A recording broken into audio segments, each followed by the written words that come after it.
Hi అందరికీ. నేను ఇవాళ ఒక స్వీట్ ట్రై చేసిన. టేస్ట్ అయితే చాలా బాగుంది.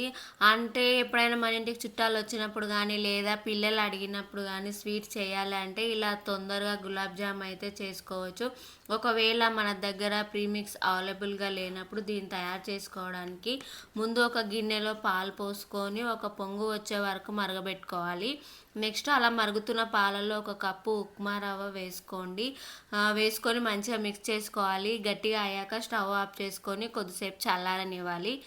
ఈ టైంలో మనము షుగర్ సిరప్ ప్రిపేర్ చేసుకుందాం. దీనికి ఒక గిన్నెలో షుగర్ అండ్ వాటర్ వేసుకొని బాగా మసలనివ్వాలి. ఇప్పుడు ఇందులోకి ఫ్లేవర్ కోసం 2 ఇలాచీలు దంచి వేసుకోండి. ఒక 2 మినిట్స్ మరిగిన తర్వాత స్టవ్ ఆఫ్ చేసుకోండి. నెక్స్ట్ ఇంకా ఈ చల్లారిన రవ్వని బాగా మెత్తగా కలుపుకోండి. దీంట్లోకి చిటికెడు బేకింగ్ సోడా అండ్ పాలు వేసి మంచిగా బాగా మిక్స్ చేసుకోవాలి. బాగా మిక్స్ చేస్తేనే మనకు ఉండాలు ఉంటాయి కదా, గులాబ్ జామ్ ఉండాలు, అవి అయితే సాఫ్ట్గా వస్తాయి. లేకపోతే మనం ఆయిల్లో డీప్ ఫ్రై చేసినప్పుడు విరిగిపోతాయి. ఇంకా సోడా కూడా తక్కువ వేసుకోండి. సోడా ఎక్కువైనా కానీ మనం డీప్ ఫ్రై చేసినప్పుడు విరిగిపోతాయి అన్నమాట.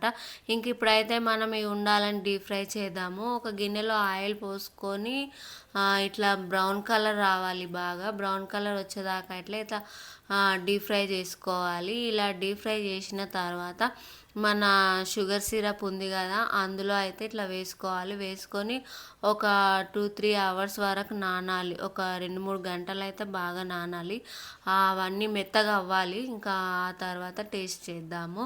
ఇప్పుడైతే టేస్ట్ అయితే చేస్తున్నాను. టేస్ట్ అయితే చాలా బాగా కుదిరింది.